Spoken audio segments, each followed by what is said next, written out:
दुकानों पर भीड़ थी, लेकिन सड़क के कोने पर अपनी मिट्टी की मटकी रखे बैठा दीपू सुबह से एक एक ग्राहक का इंतजार कर रहा था। बार बार आवाज लगाने के बाद भी कोई उसकी लस्सी खरीदने नहीं आ रहा था। दोपहर ढलने लगी, मगर उसकी मटकी लगभग भरी हुई थी। दीपू के चेहरे पर चिंता साफ दिखाई दे रही थी, क्योंकि घर पर उसकी बीमार माँ दवाई का इंतजार जो कर रही थी। आइए भैया, ठंडी मीठी लस्सी ले लो। अरे देसी दही की लस्सी है, बस 10 रुपए गिलास। दीपू, आज रहने दे भाई, जेब थोड़ी तंग चल रही है, कल पिएंगे। ठीक है बाबूजी, कल जरूर पीजिएगा। कितनी बिकी आज बेटा? क्या बताऊं काका, सुबह से बस 2 गिलास, दही का पैसा भी नहीं निकला। हिम्मत मत हार, मेहनत करने वाले का दिन देर से सही पर आता जरूर है। बस यही सोचकर बैठा हूँ काका, नहीं तो मन तो करता है कि सब छोड़ दूं।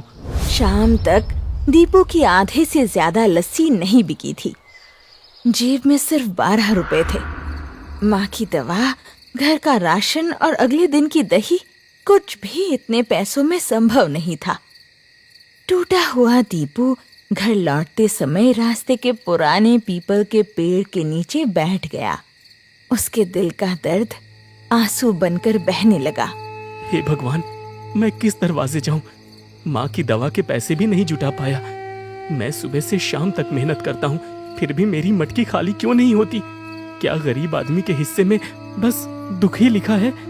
अगर कल माँ की दवा नहीं आई तो उनकी खांसी और बढ़ जाएगी। मैं क्या करूं? दीपू रो ही रहा था। अचानक पीपल की शाखाओं में तेज हवा चलने लगी।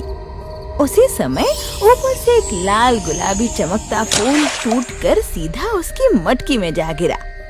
दीपू घबराकर मटकी के अंदर देखने लगा, लेकिन फूल कहीं दिखाई नहीं दिया। मटकी के अंदर से ठंडी हवा और गुलाब जैसी खुशबू उठ रही थी। ये कैसा फूल था?